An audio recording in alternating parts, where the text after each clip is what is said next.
नमो अर्हन्ताणं नमो सिद्धाणं नमो आयर्याणं नमो वज्झायाणं नमो लोये सवसाहुणम् मङ्गलं भगवान् वीरो मङ्गलं गौतमो गणी मङ्गलं कुन्दकुन्दार्यो जैनधर्मोऽस्तु मङ्गलम् सर्वमङ्गलमाङ्गल्यं सर्वकल्याणकारकम् प्रधानं सर्वधर्माणां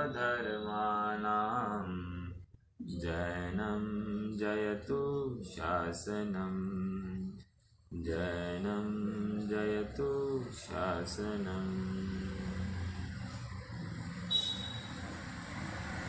मंगलमय मंगलकरण वीतराग विज्ञान नमो ताहि जाते भये अरहंतादि महान करि मंगल करि हो महा ग्रंथ करण को काज जाते मिले समाज सब पावे निज पद राज पावे निज पद राज।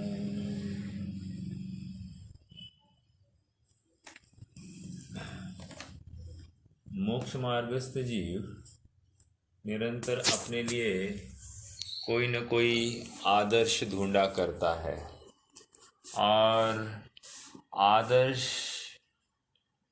ढूंढने की अपेक्षा उसमें समय भी अधिक जाएगा और श्रम भी अधिक होगा।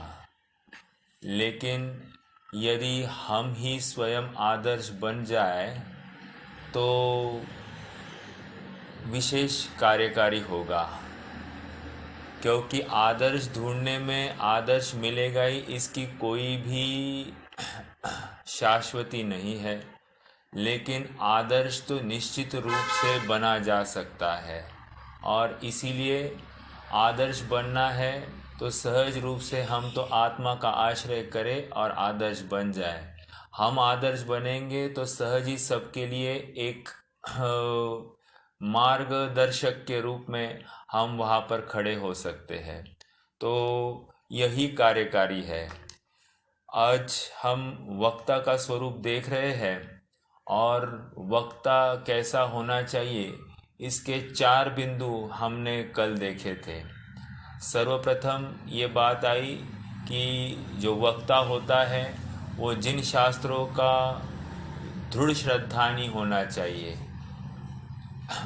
जिन वचनों के अनुसार यदि ये जो पृथ्वी लौकिक जो अभ्यासक्रम है उसमें तो पृथ्वी गोल बताई गई है और जिन वचन अगर हम माने तो ये पृथ्वी तो समतल है, तो अब कौन सी बात माने। तो यहाँ पर कह रहे हैं कि वक्ता ये नहीं कहता मिलेगा, क्या मालूम होगा कुछ, तो ऐसा नहीं है।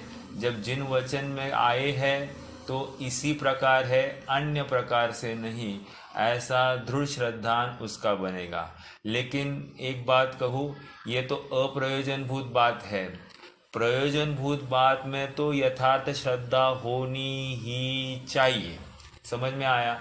वहाँ तो गाफिलता बिल्कुल नहीं चलेगी। लेकिन जब प्रयोजनभूत बात उसको यथार्थ भाषित होती है तो अप्रयोजनभूत बात में भी शंका उत्पन्न होती ही नहीं। ये वक्ता और कुछ नहीं, एक मोटिवेशनल स्पीकर होता है। वक्ता और कुछ नहीं, एक गाइड होता है, एक फिलोसोफर होता है, जो हमें पाई जाने वाली जो विकृतियां हैं उन विकृतियों को तराशता है और ये हाथ पर उत्पन्न हुए उस फोड़े को निर्दयता से कुचलकर बाहर फेंक देता है। यदि वक्ता ही अ, यथार्थ नहीं हो, अर्थात गाढ़ श्रद्धानी नहीं हो, तो औरों को श्रद्धान कैसे कराए। दूसरा बिंदु आया कि वक्ता जो होता है वो निश्चय व्यवहार शास्त्रों का यथार्थ अभ्यासी होता है, मतलब विद्याभ्यास करके उसको अब शास्त्र की हर बात को अच्छे से समझ गया है। संक्षेप में कहना हो तो वक्ता भले ही उसने शास्त्र पढ़ा नहीं हो, लेकिन जिनवानी का कंसेप्ट उसको समझ में आया है और उस कंसेप्ट को पकड़कर वो कठिन से कठिन ग्रंथ या जिन वचनों को समझने में समर्थ हो जाता है। दूसरी बात, तीसरी बात, वक्ता आगमाश्रित ज्ञानी हो, और आगम आश्रित कहकर यहाँ पर निश्चय व्यवहार की संधि को समझने में समर्थ हो, मुख्य गौण की अपेक्षा को समझने में समर्थ हो, ऐसा वक्ता का स्वरूप। 3 पॉइंट हो गए। चौथा पॉइंट ये कह रहे हैं कि वक्ता को अन्यथा प्ररूपण करने में बहुत भय हो, अर्थात जिन वचन के अनुसार ही कहेगा, जिन वचनों के विपरीत नहीं कहेगा। समझ में आया?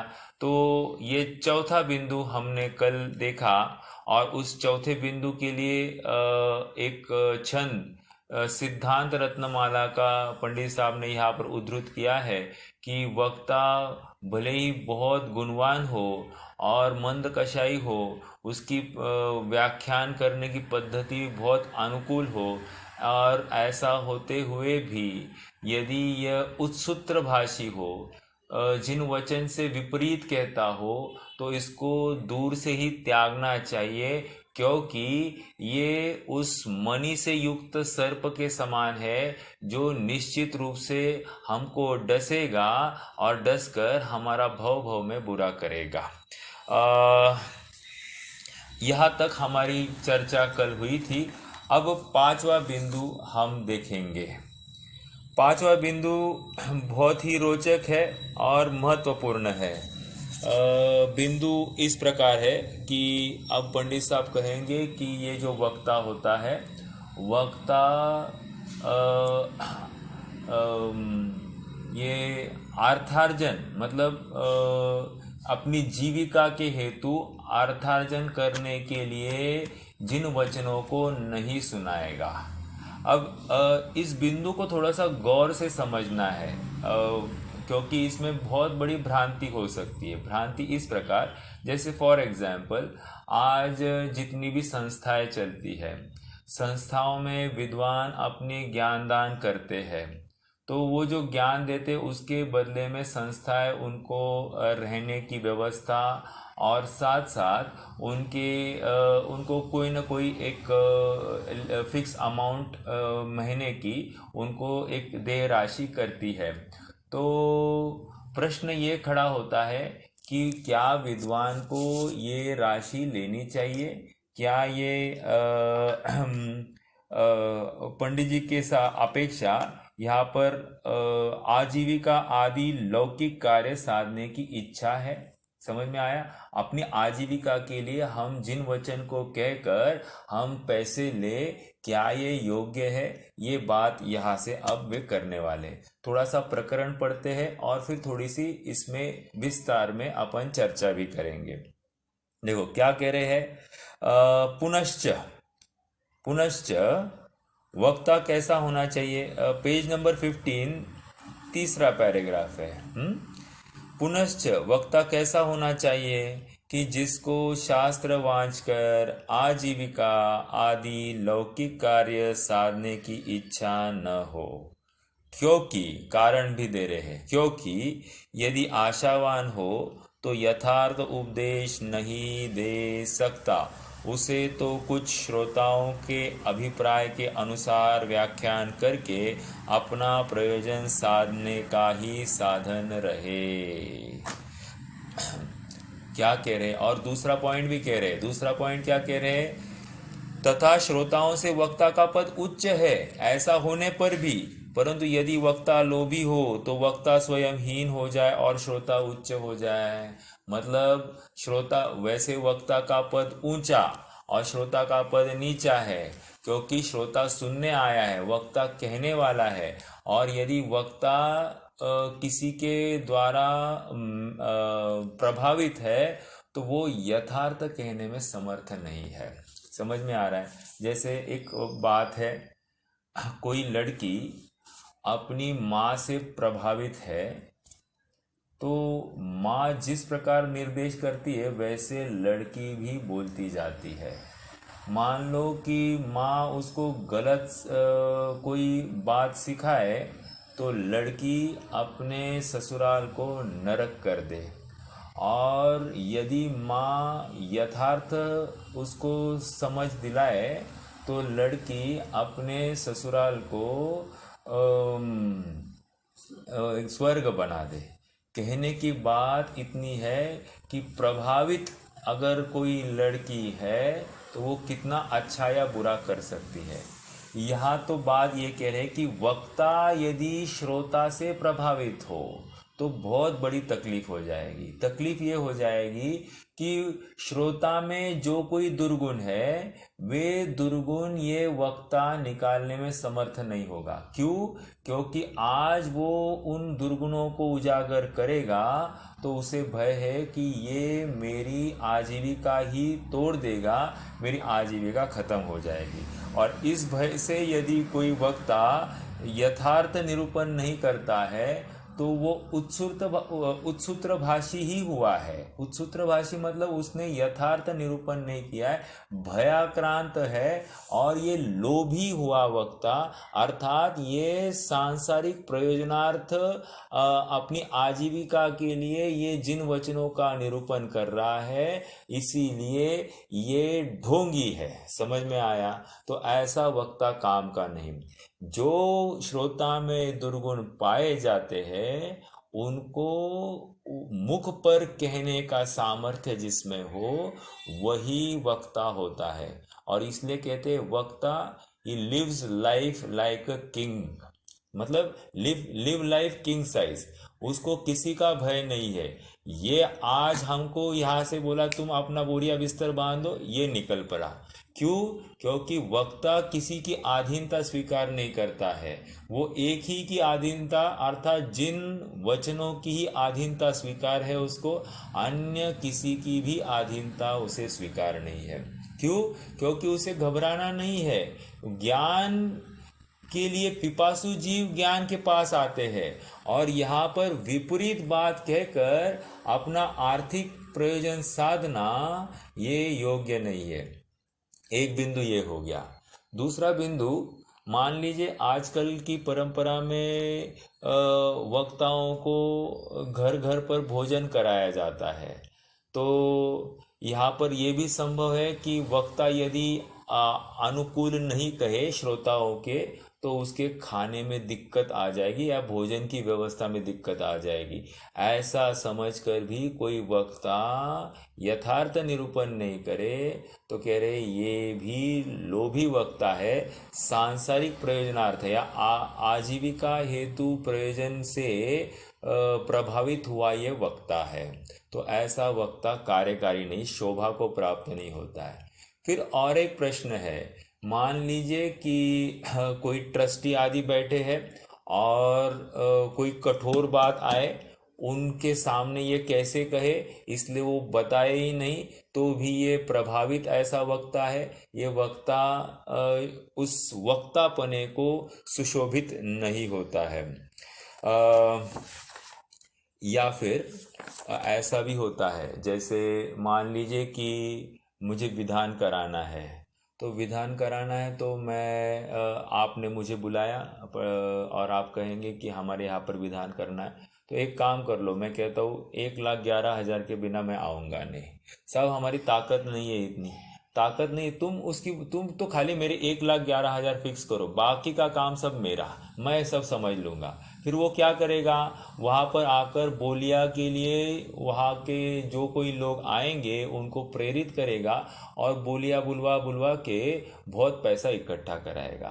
तो ये क्या हो गया, ये सांसारिक मतलब आशावान ऐसा यह वक्ता है और वो आजीविका आदि लौकिक कार्य साधने की इच्छा रखता है। सो ऐसा वक्ता ये वक्तापने को शोभा नहीं पाता है।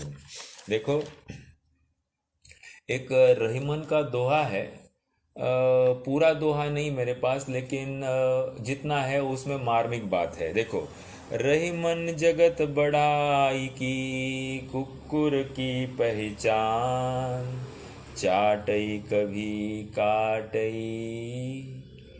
इतनी ही बात है। एक आगे का जो पद है वो मेरे पास नहीं है, मैं इसका अर्थ समझाता हूँ, बहुत मार्मिक है। क्या, रहीमन जगत बढ़ाई की, कुक्कुर की पहचान। व्हाट इज कुक्कुर? कुक्कुर मतलब कुत्ता। तो कहते हैं जगत की बढ़ाई करने वाला जो जीव होता है वो कुत्ते जैसा होता है। क्यों साहब, क्यों कुत्ते जैसा? तो कह रहे कुत्ता क्या करता है, कुत्ता जब भी पास आता है या कुत्ते के पास जब भी कोई जाता है तो दो ही बातें करता है, या तो वो चाटता है या तो वो काटता है। दो बातें करता है, या तो चाटेगा या तो काटेगा। अब चाटेगा तो भी इन्फेक्शन होना है और काटेगा तो भी इन्फेक्शन होना है।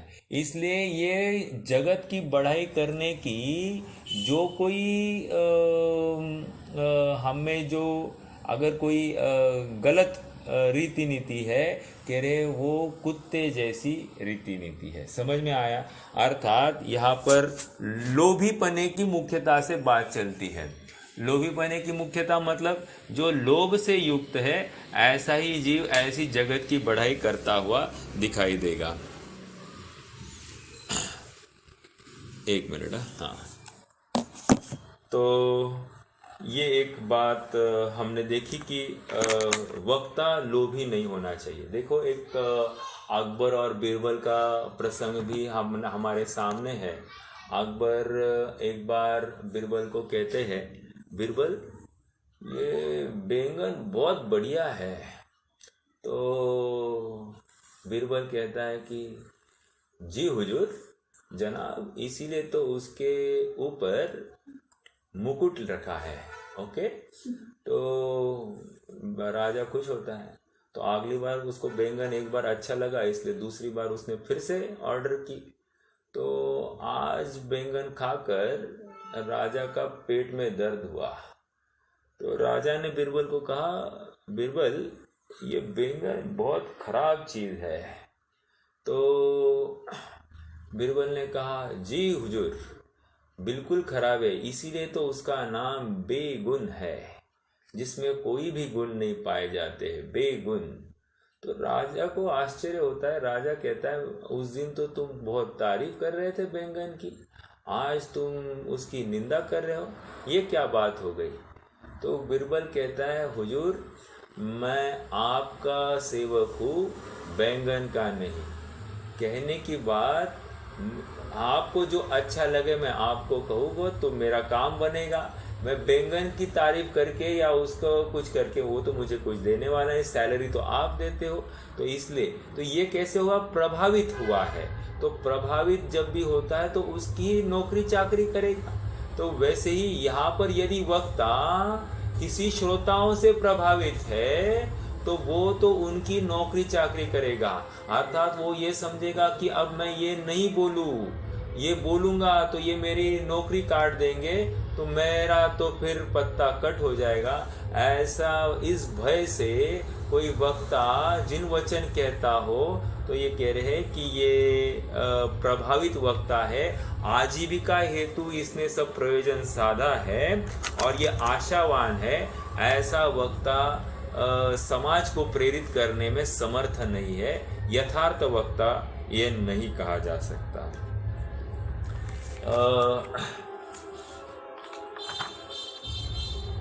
आगे बढ़ते हैं थोड़ा, यहाँ से अब पढ़ते हैं अपन, है ना। दो बातें यहाँ पर आई एक तो आशावान वक्ता नहीं होना चाहिए, और दूसरी बात वक्ता का पद ऊंचा है। और ऊंचा पद क्यों कह रहे हैं ये भी बताता हूँ। ऊंचा पद इसलिए क्योंकि ये जिन वचनों का मर्म समझ चुका है। अब जब मर्म समझ चुका है तो श्रोता आपके पास सुखी होने के लिए आया है, और आपने भी उसको सांसारिक मार्ग ही दिखाया है, तो आपने उसको गलत मार्ग दिखाने की वजह से आपने उसका तो भला किया ही नहीं, और आपने स्वयं का भी बुरा किया है। समझ में आया? तो इसलिए ऐसा प्रभावित वक्ता शोभा को प्राप्त नहीं होता है। ये 5वां पॉइंट हो गया हमारा। अब 6ठा पॉइंट कहते हैं कि वक्ता कषाई नहीं होना चाहिए। कषाई मतलब क्रोधी, क्रोध मान माया लोभ सब लीजिए, लेकिन एक पॉइंट आगे ऊपर ही इन्होंने जो आजीविका की अपेक्षा बात की है उसमें मायाचारी और लोभ इसमें गर्भित हो जाते हैं। इसीलिए कषाय का अर्थ यहाँ पर हम क्रोध और मान के परिप्रेक्ष्य में लेंगे। ठीक है, देखो पुनश्च। हाँ रोहित भैया, प्रश्न है क्या कोई? नहीं, वो आजीविका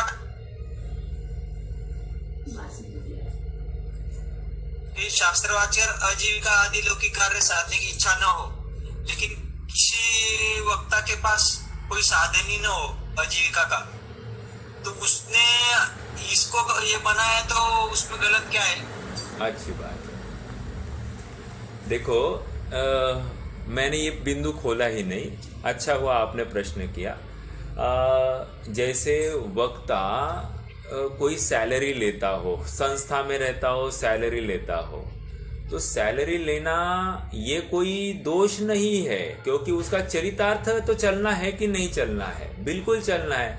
अगर उसका हैंड टू माउथ एग्जिस्टेंस है या उसके पास ऐसी कोई व्यवस्था नहीं है कि वो उसका चरितार्थ चला सके, तो जिन वचन सुनाकर यदि वो सैलरी ले रहा है तो इसमें विरोध नहीं है। यहाँ पर विरोध किस बात का है? विरोध इस बात का है कि आप सैलरी लेकर उनकी जी उजूरी करे, तो ये प्रॉब्लम है। समझ में आ रहा है? मतलब जहाँ पर मान लीजिए, एग्जाम्पल देता हूँ, जैसे कोई संस्था चल रही है और संस्थाओं में बच्चों को रात्रि में दूध पिलाते हैं। ओके, तो बहुत एक संस्था की नहीं, ये पूरी संस्था ऐसी ही चलती है। आप नागपुर जाओ, आप जयपुर जाओ, आप कहाँ है मंगलायतन जाओ, यहाँ पर सब यही बातें चलती है। कारण ये कि दिया जाता है कि बच्चों का स्वास्थ्य बिगड़ जाएगा। अब जो वहाँ पर वक्ता है, वक्ता इसका कुछ भी विरोध नहीं करे तो क्या प्रॉब्लम, मतलब क्या लाभ है? समझ में आ रहा है आपको? वक्ता तो वो होना चाहिए जो उसका डट के विरोध करे। यदि उसके विरोध करने के बावजूद भी वहां पर बात वैसी चलती है, तो वो बच्चों को प्रेरित करे। बच्चों को प्रेरित इस प्रकार करे कि जो जो रात्रि में त्याग देगा उसको ये बख्शिश, तो वो अपनी तरफ से रात्रि भोजन का त्याग करा रहा है, तो यथार्थ श्रद्धानी, और उसने जिन वचन के अनुसार ही बात रखी है, वह ट्रस्ट से भी बात करता है, तो उस डरता नहीं है अपनी नौकरी जाने से, तो यथार्थ मार्ग दिखाने का काम वक्ता का है। तो वो तो वहां से फिर निष्पक्ष है, क्योंकि उसने कोई विरोध बात नहीं कही।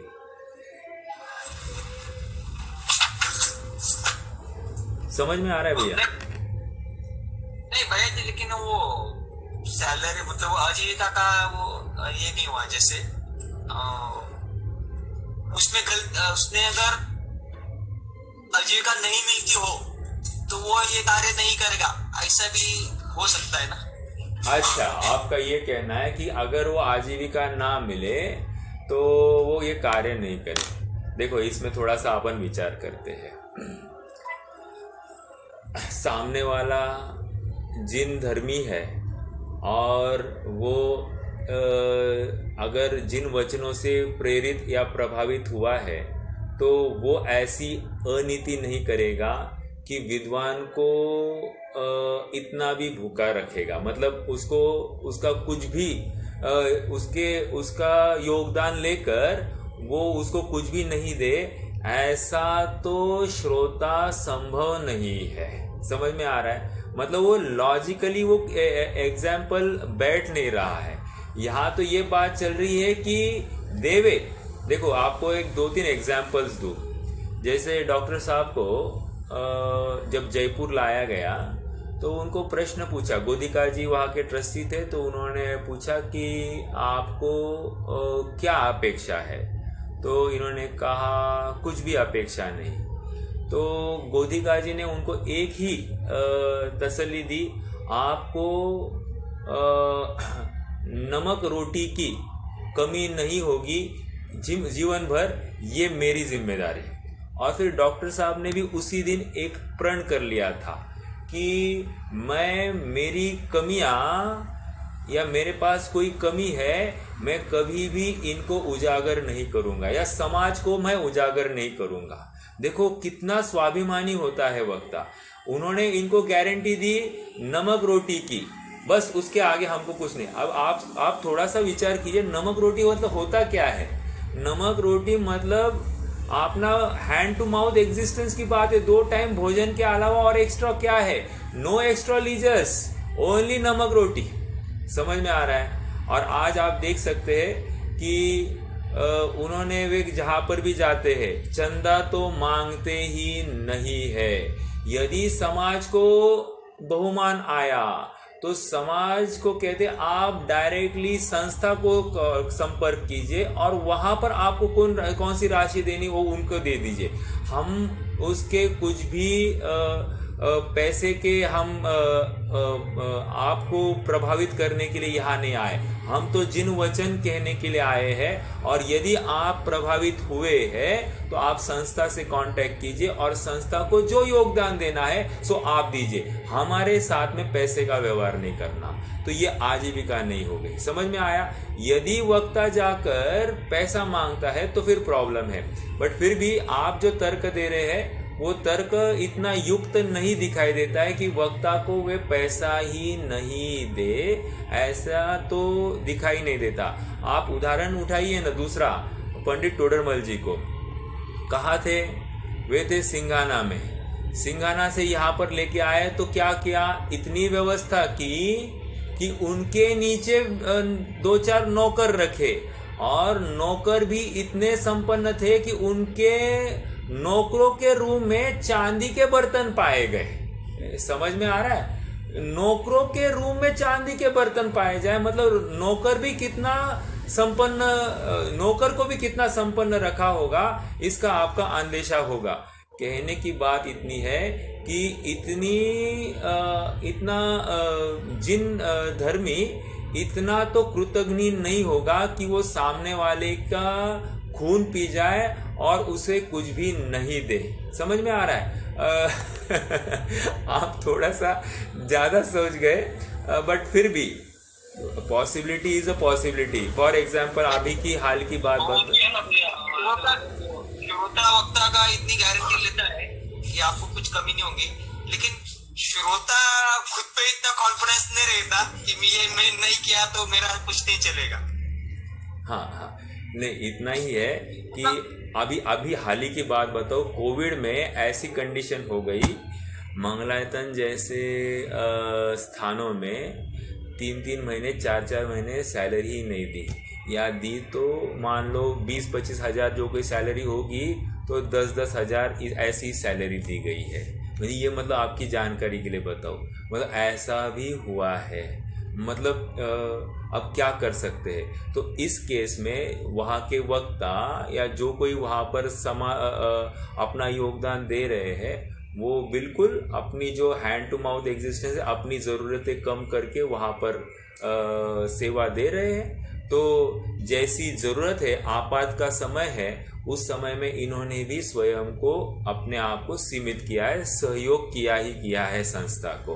तो ऐसा नहीं है, इट्स अंडरस्टैंडिंग, म्यूचुअल अंडरस्टैंडिंग, तो उसमें विरोध नहीं हो सकता है। ठीक है भाई। हाँ जी, हाँ सुनील भैया क्या कह रहे थे आप? और एक एग्जाम्पल है ना वो क्या बोलते हैं भागेंद्र, वो महावीर अष्टक की रचित था, वो भी तो वैसे ही हुआ ना। भागचंद जी, बिल्कुल। हाँ, वो भी तो भागचंद जी का भी उदाहरण ऐसा ही है कि उनकी तो संसार दो टोकरियों में था, मतलब जितने भी उनकी जीवन आवश्यक वस्तुएं थी वे सब दो टोकरियों में भर जाए इतना ही परिग्रह उनके पास था। तो वो अपने माथे पर ढो सकते थे, इतनी उनकी सामर्थ्य थी, इससे ज्यादा तो वो रखते ही नहीं थे। और ऐसा जीव भी इसने जैन धर्म की कितनी प्रभावना की है ये हमारे सामने इतिहास है ही और आदर्श के रूप में सामने खड़े ही है। तो इसलिए वक्ता स्वाभिमानी होता है, वो कुछ नहीं मिलने पर भी गिड़गिड़ाएगा तो बिल्कुल नहीं। आज के डेट में जो लिफाफे आदि दिए जाते हैं कम ज़्यादा हो गए या उनको घुमाया शुमाया नहीं आसपास में तो तकलीफ खड़ी हो जाती है।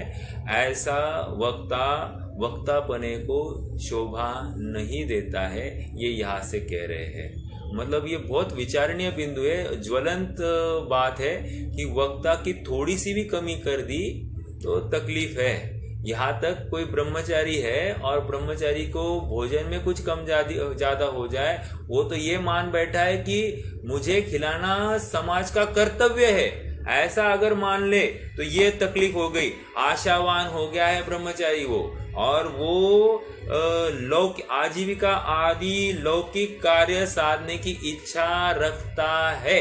अभी बहुत कठोर बात है, अब उठा के देखोगे तो तकलीफ हो जाएगी, बट हमको तो कोई किसी का निंदा करनी नहीं है।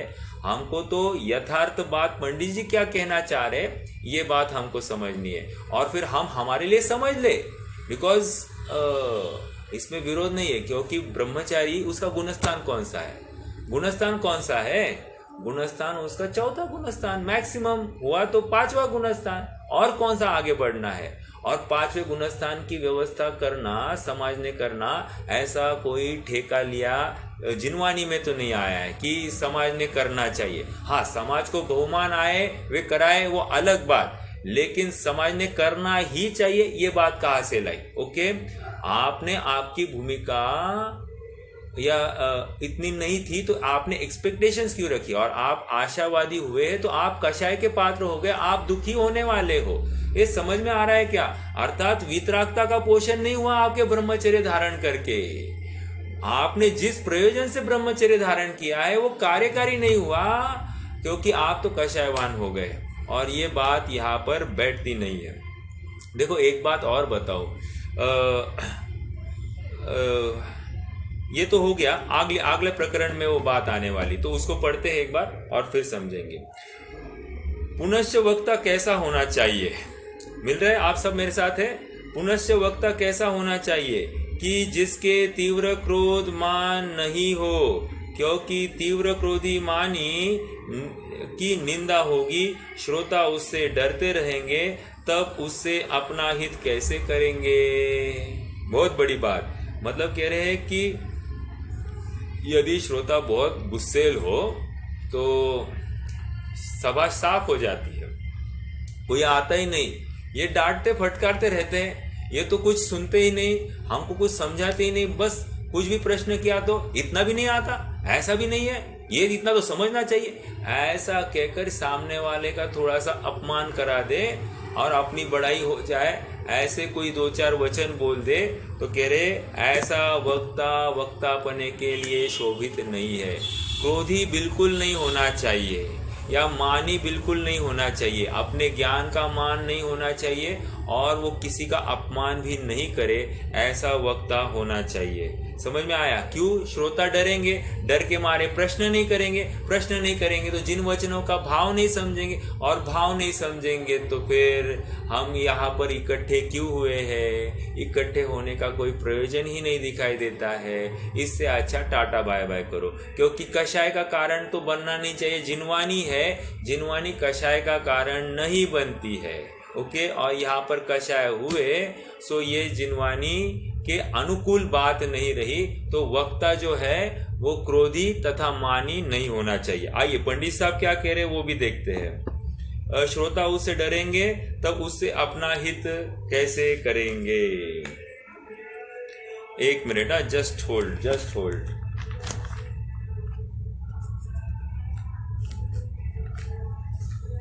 हाँ जी।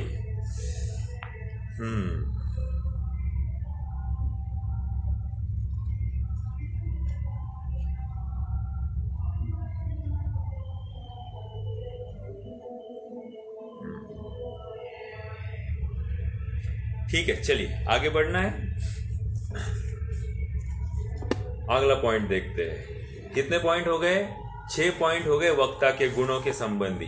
अब 7वां पॉइंट, पुनश्च वक्ता कैसा होना चाहिए? जो स्वयं नाना प्रश्न उठाकर स्वयं ही उत्तर दे। क्या कह रहे? मतलब 7वें पॉइंट में point number A and point number B 2 point आएंगे। वक्ता कैसा होना चाहिए? स्वयं नाना प्रश्न उठाकर स्वयं ही उत्तर दे, अथवा अन्य जीव अनेक प्रकार से बहुत बार प्रश्न करे तो मिष्ट वचन द्वारा जिस प्रकार उनका संदेह दूर हो उसी प्रकार समाधान करे। यदि स्वयं में उत्तर देने की सामर्थ्य नहीं हो तो ऐसा कहे कि इसका मुझे ज्ञान नहीं, क्योंकि यदि ऐसा न हो तो श्रोताओं का संदेह दूर नहीं होगा, तब कल्याण कैसे होगा और जिन मत की प्रभावना भी नहीं हो सकेगी। 3 पॉइंट्स है इस 7वें पॉइंट में। क्या कह रहे? एक तो स्वयं प्रश्न खड़ा करे और स्वयं ही उसके समाधान करे। ओके, जैसे फॉर एग्जाम्पल अब कोई प्रश्न पूछा जाए कि परमाणु की कितनी पर्याय होती है? एक परमाणु की कितनी पर्याय हो सकती है? तो जवाब है 5। और स्कंद की कितनी पर्याय होती है? जवाब है 8। तो 8 तो जो कोई 7 होगी 8 होगी, तो कह रहे जितनी है वो उसका निरूपण 4 और 3 7, हाँ बराबर 7। तो कह रहे कि जैसा है वैसा बताए, मतलब वो विषय को खोले, स्वयं प्रश्न खड़ा करे और स्वयं उसका समाधान करे। ऐसा क्यों, किस परिप्रेक्ष्य में कहा है आदि सब बातों को निरूपण करे। व्याकरण की अपेक्षा से बात रखे, अलग अलग विवक्षाओं से बात रखे, अलग अलग वक्ताओं के या ज्ञानी जनों के अभिप्राय को यहाँ पर रखे। जैसे फॉर एग्जाम्पल तत्वार सूत्र है। तत्वार सूत्र में पहला सूत्र है कौन सा? कि सम्यक दर्शन ज्ञान चारित्राणी मोक्ष मार्ग। ओके, तो इमीडिएटली पहला प्रश्न किया, क्यों जी साहब आपने सबसे पहले सम्यक दर्शन क्यों लिखा, सम्यक ज्ञान क्यों नहीं लिखा, आपने लास्ट में सम्यक चारित्र क्यों लिखा, आदि आदि वहाँ को वो स्वयं करेगा और स्वयं करके उसका समाधान भी वो स्वयं करेगा और श्रोताओं का ज्ञान बढ़ाएगा। इससे क्या होता है? इससे धर्म में गाढ़ता आती है, श्रद्धा बढ़ती है सुनने वालों की, और विषय की गंभीरता समझ में आने से विषय रुचिकर भी होता है और उसमें इंटरेस्ट बढ़ने से धर्म में प्रवृत्ति विशेष बन जाती है। तो ये लाभ अपने आप हो जाते हैं। मतलब वक्ता की इंटरेस्ट को लेकर सभा का इंटरेस्ट भी द्विगुणित हो जाता है। वक्ता को देखकर सभा को भी लगता है कि हाँ हमें भी ज्ञान अर्जन करना चाहिए और निरंतर ऐसी पिपासा होनी चाहिए कि अब क्या कहेंगे, अब क्या कहेंगे, अब ये आगे की बात क्या रखेंगे। ऐसी जिज्ञासा जहां पर खड़ी हो जाती है, this is what they call, कि वो स्वयं प्रश्नोत्तर खड़े करके वो सभी प्रकार के विषयों को खोला करे।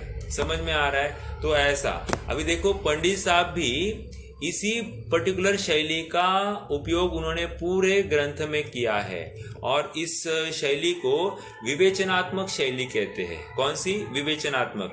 और दूसरी होती है वर्णनात्मक। वर्णनात्मक मतलब क्या? पैराग्राफ के पैराग्राफ लिखते जाओ, लेकिन यहाँ पर ये स्वयं प्रश्न खड़े करते। देखो आप जैसे वक्ता कैसा होना चाहिए, प्रश्न खड़ा किया, उसका वे समाधान दे रहे हैं। ओके, अपनी बात या इनसे मेरी प्रयोजन की क्या सिद्धि है तो उसका समाधान कर रहे हैं। ये पूज्य क्यों है तो समाधान कर रहे हैं। ये समझ में आ रहा है? तो प्रश्न स्वयं खड़े कर रहे हैं और स्वयं ही उसके समाधान कर रहे हैं। और इसलिए क्या होता है कि विषय ज्यादा खुलते जाता है और सुनने वालों को या पढ़ने वालों का इसमें लाभ हो जाता है। ओके, एक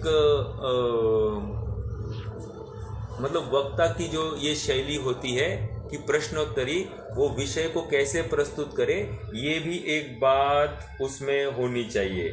जैसे संदेह निर्माण नहीं हो। एक वान भट्ट नाम के एक विद्वान हुए और बान भट्ट तो बान भट्ट जो विद्वान हुए उनको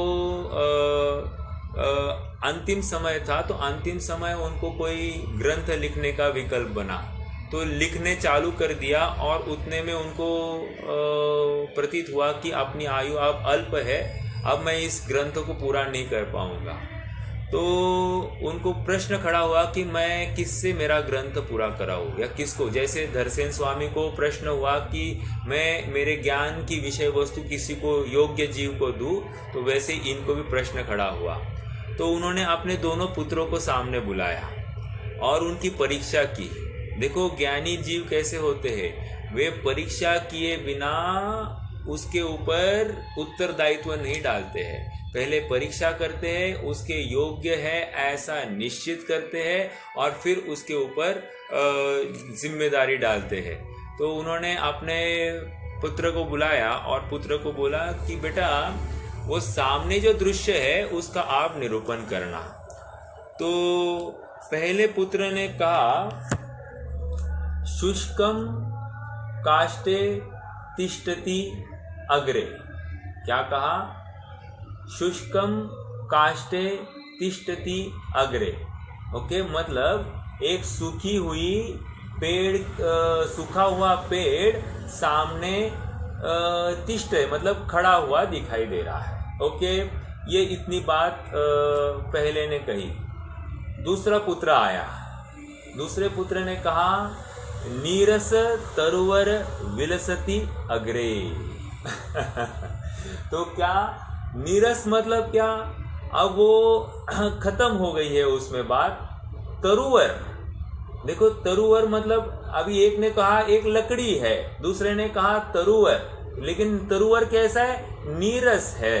ओके, जिसमें से रस निकल गया है, ऐसा नीरस तरुवर विलसती आगरे। अब वो विलसती है जो एडजेक्टिव लगाया उसने, उसमें जान आ गई उस सेंटेंस में। मतलब उसमें उसने कुछ खराबी नहीं देखी, उसमें उसने प्रेजेंटेशन इतना बढ़िया किया कि अलग से बात रखी। अर्थात वक्ता वो होता है जो एकदम साधारण बात को एकदम रुचिकर बनाकर पेश करने में समर्थ हो। ऐसा अगर वक्ता हो तो अपने आप श्रोताओं का इंटरेस्ट बढ़ जाता है। तो ये एक बात यहाँ पर आ गई। एक प्रसंग है ऐसा ही, मेरे ख्याल से कोई कथानक है या क्या है, मुझे ज़्यादा याद नहीं।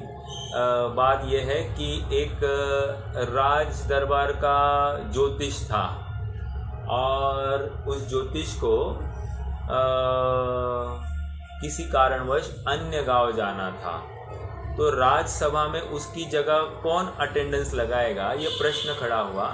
तो उसने कहा कि मेरा बेटा भी मेरे योग्य ही विद्वान है, वो ज्योतिष शास्त्रों को अच्छे से समझता है, तो वो वही आपके कल दरबार में आ जाएगा। तो राजा, जब अगले दिन सभा हुई तो राजा को कुतूहल हुआ कि इस ज्योतिष मतलब इस बच्चे से भी मैं अपना भविष्य जान लूं। तो बच्चे ने देख लिया उनका भविष्य और उसने कहा कि राजा जी, आपके सभी जो पोते नाती सब है वो सब आपके आंखों के सामने मरने वाले हैं। ओके, ये किसने, मतलब बच्चे, वो आपके पोते, आपके नाती आदि सब आपके आंखों के सामने मरने वाले हैं। ऐसा किसने कहा? ये बच्चा जो ज्योतिष का लड़का था उसने कह दिया। अब अगले दिन ये बहुत नाराज हो गया राजा और उसने कहा इसको पहले निकाल दो, और दंड देने के लिए वो उतारू हो गया था। लेकिन अगले दिन जो ज्योतिष था वो आ गया और उसको राजा ने फिर से अपनी पत्रिका, उसने कहा दिखाइए क्या देखा मेरे बेटे ने, क्या तकलीफ हो गई। तो उसने कहा कि ये आपका बेटा कुछ समझता नहीं है, उसने ऐसा कहा। तो उसने फिर से पत्रिका देखी और उसने कहा राजा जी आप डरो मत। दरअसल उसने जो कुछ कहा वो थोड़ा सा कम कहा। बात तो ऐसी है कि उसको ये कहना था कि आप आपके नाती पोते पड़ पोते सबको देखोगे। मतलब क्या, आपके सामने वे मरेंगे लेकिन नाती पोते पड़ पोते सबको आप देखोगे कहकर ये आपके सामने मरने ही वाले हैं, ये बात सिद्ध होती है। तो कह रहे कि ये कहने की एक टोन, नजाकत इस प्रकार से पेश किया। तो वक्ता जो होता है वो एक ही बात को एक इंटरेस्टिंग रूप से या पॉजिटिव वे में प्रेजेंट करता है तो विशेष प्रभावकारी हो जाती है बात। ठीक है, तो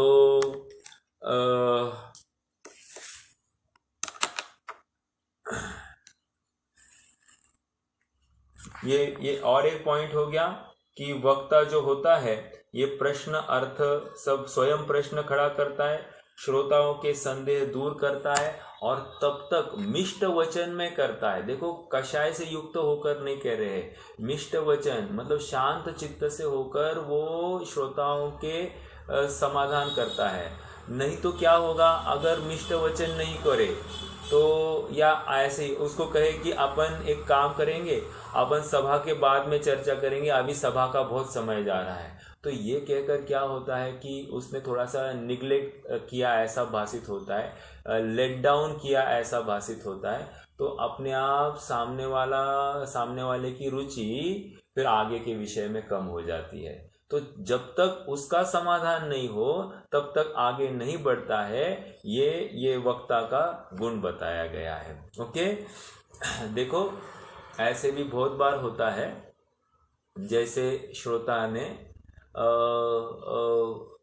मान लीजिए परीक्षा करनी नहीं हो, वो स्वयं उस प्रश्न से उद्वेलित हो गया हो और बराबर वक्ता ने उसी प्रश्न को, उसी बिंदु को थोड़ा सा स्पर्श किया हो, तो स्पर्श करते ही श्रोता फटाक से वो प्रश्न डाल देता है और थोड़ा सा उत्तेजित होकर बात करता है।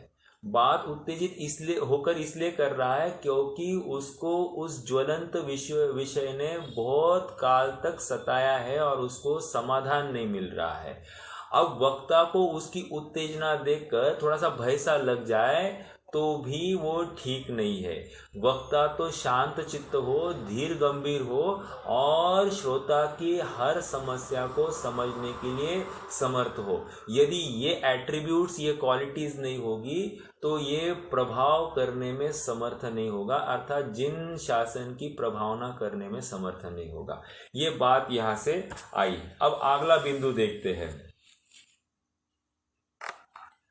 पुनश्च वक्ता कैसा हो, बहुत ही मार्मिक है। कितने बिंदु हो गए अभी तक अपने, कितने बिंदु हुए हैं, कोई बता सकता है?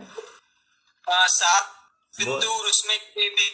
राइट 7 बिंदु हो गए हैं। 7 बिंदु को एक बार रिकॉल करेंगे, फिर अपन अगले 8वें बिंदु को। पहला तो जैन धर्म का दृढ़ श्रद्धानी। दूसरा कह रहे हैं कि वो विशेष ज्ञान को प्राप्त हो गया, विद्या अभ्यास करके किसी भी बात को समझने के लिए समर्थ हो गया है। तीसरा बिंदु आगम आश्रित सम्यक ज्ञान से युक्त होना चाहिए, निश्चय व्यवहार की सारी संधियों को अपेक्षाओं को समझे। चौथा बिंदु, इसको जिन वचन से विपरीत कुछ कहने का बहुत भय होना चाहिए। पांचवा बिंदु ये कह रहे हैं कि लोभी नहीं हो, आजीविका के लिए ये कुछ का कुछ ना बोल बैठे या जिन वचनों को कहकर आजीविका नहीं चलाए, अर्थात वहां पर आजीविका एक ही हेतु से वो कार्य नहीं करेगा।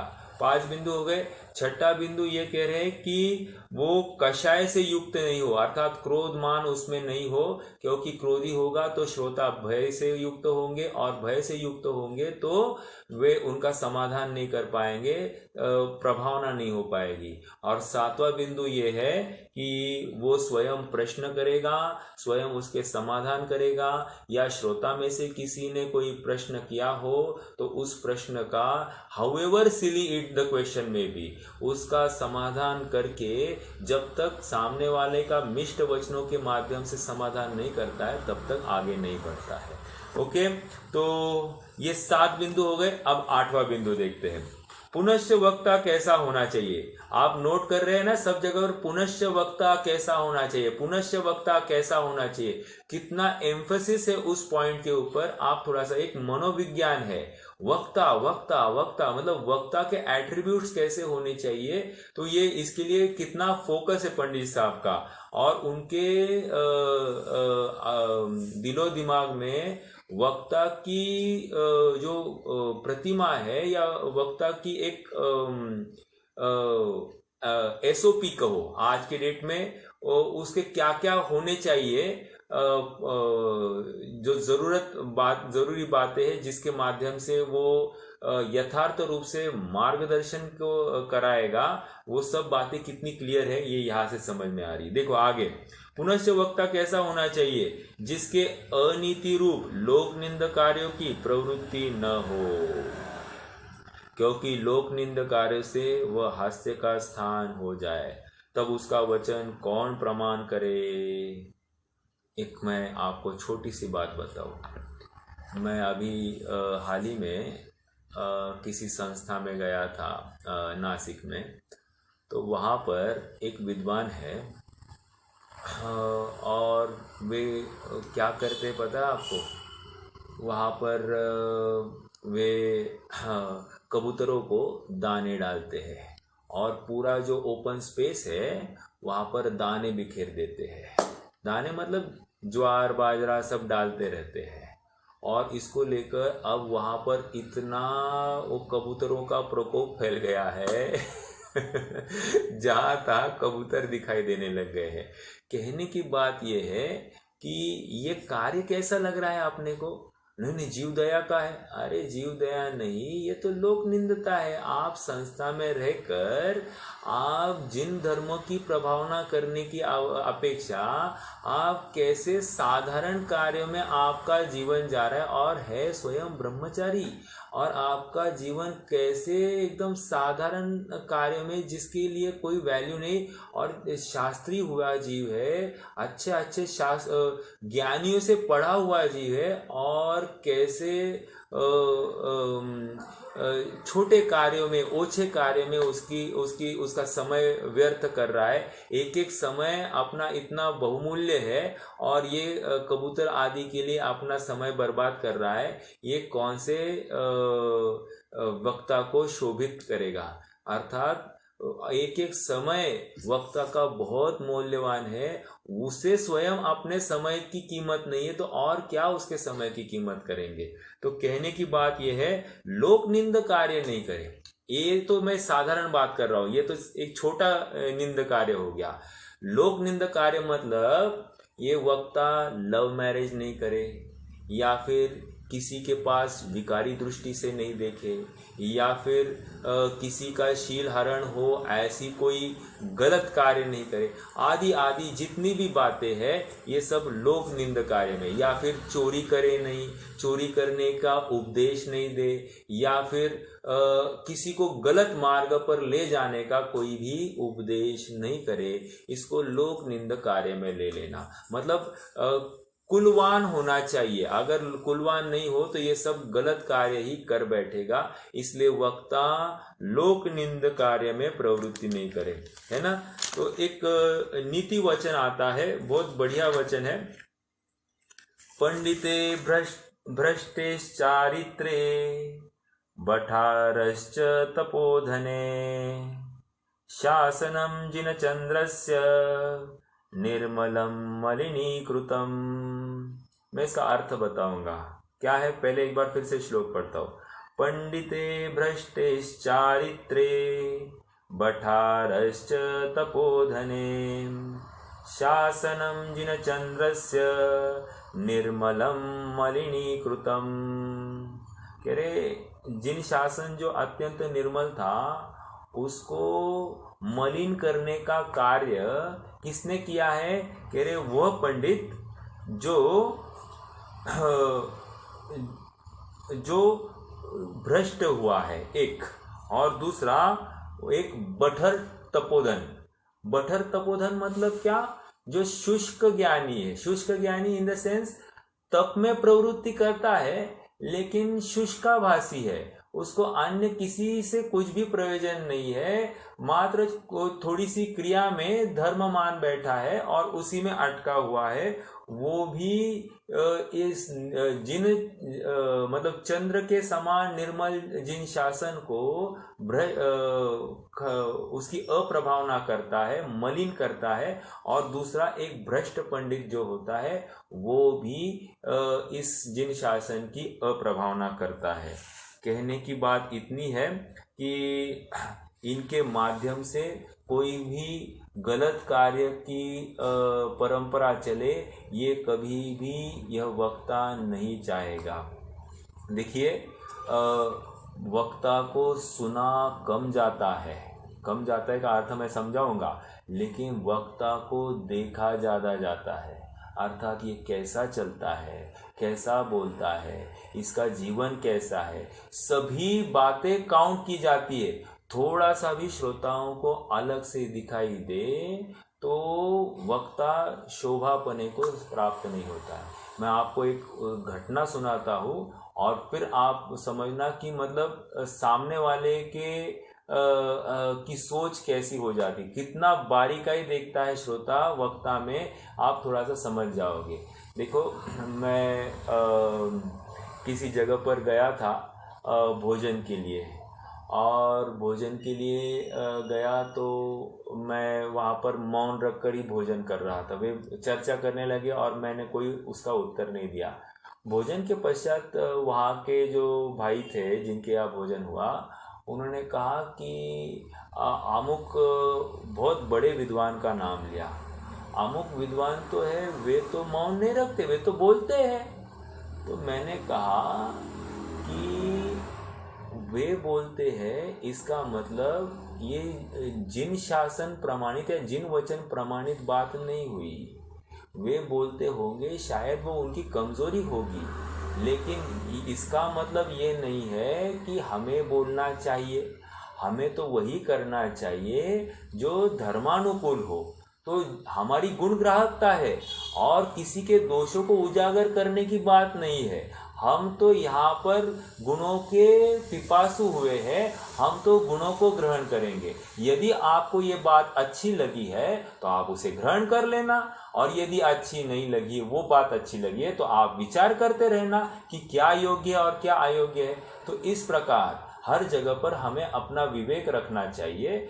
मात्र किसी के दुर्गुणों को देखकर उसको उजागर करने में कोई पॉइंट नहीं होता है। क्यों?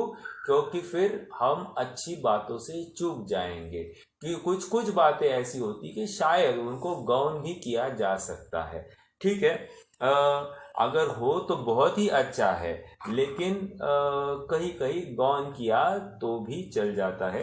कहने की बात इतनी है कि अनीति रूप लोक निंद कार्य तो नहीं रहा वो, फिर भी अगर वो बिंदु होता, मौन रखकर भोजन करते, तो विशेष प्रताप को प्राप्त होता है वक्ता। तो निश्चित रूप से मैं तो ये इस बिंदु को कह रहा हूँ कि लोग वक्ता को सुनते कम है और देखते ज़्यादा है।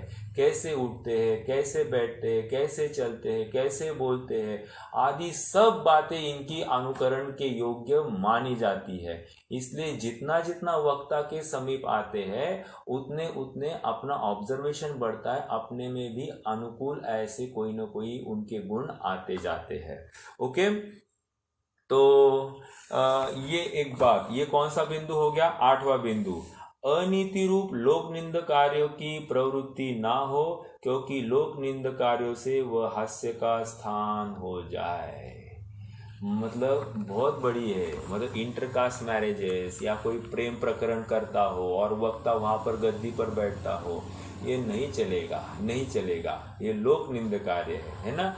यद्यपि शादी करना विरोध का कार्य नहीं है, मान लो लड़की भी तैयार है और ये स्वयं भी तैयार है, ऐसा होते हुए भी यद्यपि शुद्धम तथापि लोक विरुद्धम न करणीयम न चरणीयम, मतलब वो करना नहीं चाहिए, अनुकरण नहीं करना और आचरण भी वैसा नहीं होना चाहिए, क्योंकि लोक परंपरा से विरुद्ध है। इसलिए समझ में आ रहा है।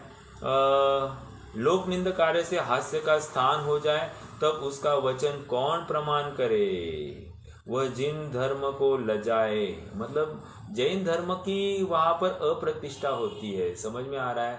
या फिर जैसे हम कहे, जिनवाणी को सुनकर हम कहे कि हमको लोभ नहीं करना चाहिए, और हम बाज़ार में जाए और बाज़ार में जाकर अपने ही श्रोतागण की किसी दुकान में जाए और हम उनसे एक्सपेक्ट करें कि आप रेट कम करो, तो ये क्या हो गई बात, ये बात वही हो गई कि हम उन आशावादी, एक तो ऊपर के प्रकरण में भी जुड़ जाएगी, लौकिक प्रयोजन से हम साध रहे, अर्थात अर्थार्जन की अपेक्षा हम वचनों को यूज कर रहे हैं, और यहाँ पर भी बैठ रहा है, लोक निंद कार्य हो गया।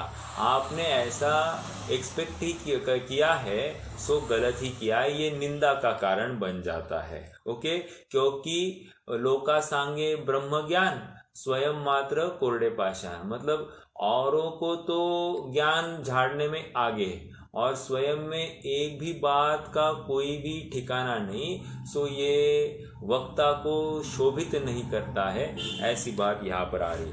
8वां बिंदु हमारा हो गया, एक 9वां बिंदु करते हैं और फिर आज रुक जाएंगे। वह जिन धर्म को लजाए। पुनश्च वक्ता कैसा होना चाहिए कि जिसका कुलहीन न हो, अंगहीन न हो, स्वर भंग न हो, मिष्ट वचन हो, प्रभुत्व हो, जिससे लोक में मान्य हो, क्योंकि यदि ऐसा न हो तो वक्तापने की महंतता शोभे नहीं। ऐसा वक्ता हो, वक्ता में ये गुण तो अवश्य हो। देखो, ये अंतिम जो बिंदु बताए, मतलब ये अभी 8वां बिंदु और 9वां बिंदु, इसमें इन्होंने आप थोड़ा सा नोटिस करोगे तो इसका चरणानुयोग की दृष्टि से इसको देखा है। लोक निंद कार्य में और एक बिंदु मैं कहना भूल गया, लोक निंद कार्य में वो व्यापार क्या करता है ये भी देखा जाएगा। ओके, जैसे फॉर एग्जाम्पल ये व्यापार बहुत ही हीन करता हो, जैसे आप कहो कि जूते चप्पल आदि बेचने का कोई व्यापार होगा, या फिर कोई साधारण जो इसको शोभा नहीं देता है, जैनी को शोभा नहीं देता है, ऐसा व्यापार करता हो तो कह रहे ये लोक निंद कार्य में जाएगा। क्यों साहब, क्या प्रॉब्लम है, किसी के घर तो मांगता नहीं है, भीख तो मांगता नहीं है, मेहनत कर रहा है, बात बराबर है, लेकिन जो लोक निंदा मतलब जिसमें ज़्यादा हिंसा पाई जाती है या जिसमें थोड़ी सी दीनता हो जाती है, मतलब ग्राहक के सामने दीनता का प्रसंग आ जाए, जैसे अभी जूता है तो बार बार किसी के पैर ही पकड़ने पड़ेंगे उसके माप आदि सेट करने के लिए, तो ये क्या होने वाला है, निंद कार्य सा हो गया। ओके, तो ऐसा कार्य वक्ता के माध्यम से शोभित नहीं होता है, फिर वो उससे प्रभाव नहीं होगा जिन धर्म को लजाएगा। ओके, या ऐसा भी हो सकता है कि वक्ता कोई आत्महत्या करने का प्रयास करे, या वक्ता किसी को मारने का प्रयास करे, या उसके घर में कुछ नहीं हो रही है बात तो इसलिए वो बहुत त्रस्त हो जाए, ऐसी बात ऐसा वक्ता शोभित नहीं है। ये कह रहे लोक निंद कार्य नहीं करे, कितनी भी प्रतिकूलता आए वो एकदम धीर गंभीर हो, वो उन प्रतिकूलता से डगमगाए नहीं, ऐसा वक्ता ही धर्म को शोभित करता है। मान लीजिए घर वाली स्त्री वो अपने अनुकूल नहीं है, विद्रोह करती है, तो वो किसकी मानेगा? घर वाले अपने अनुकूल नहीं है, वे भी विद्रोह में खड़े हैं, तो वो किसकी मानेगा? वो एक जिन शासन के लिए सबको छोड़ने के लिए तैयार हो, ऐसा वक्ता सुशोभित है। लोक निंदकार्य है, क्योंकि उनके मतलब जोरू का गुलाम बनकर तो वक्ता कभी भी नहीं रहेगा। समझ में आया? वो तो राजा जैसा चलता है और वो एक ही बात समझता है, जिन वचन के अनुकूल है या प्रतिकूल है। यदि अनुकूल है तो किसकी भी बात मानने, शत्रु की भी बात मानने के लिए तैयार है। यदि विपरीत है तो अपने सगे बच्चे की भी बात नहीं मानेगा, उनको भी छोड़ने के लिए कोई दूसरा समय भी नहीं लगाएगा, छोड़ देता है सबको।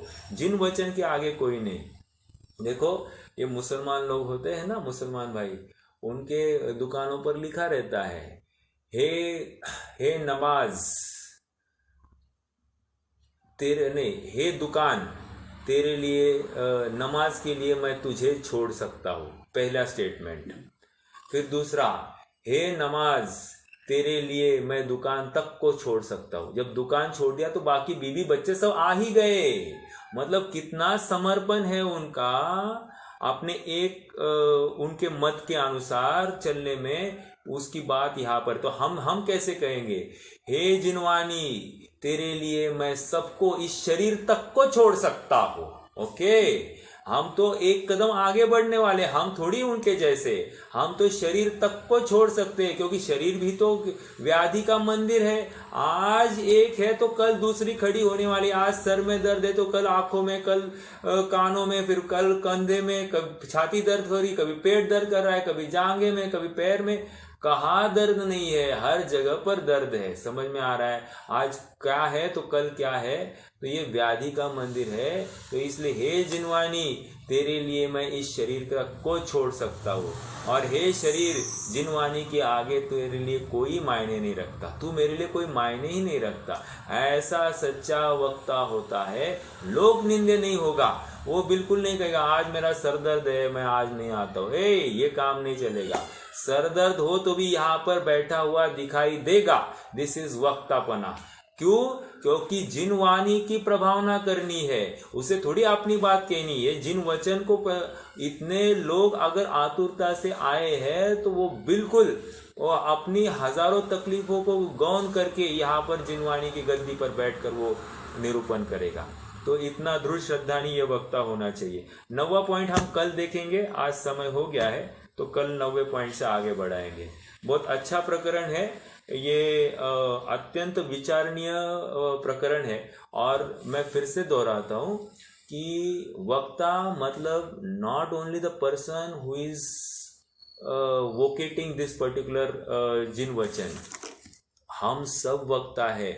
हम घर में अपने अपने स्तर पर सभी को जिन वचनों में प्रेरित करते हैं, तो हम किसी न किसी अपेक्षा हम भी वक्ता है, और इसीलिए हम में भी ऐसे गुण होने चाहिए। इसके लिए हम क्या करें, इसका विचार होना हमारा जरूरी है। ओके, तो आज के लिए रुकते हैं। और कोई प्रश्न है तो पूछिए, नहीं तो फिर जिनवाणी स्तुति करेंगे।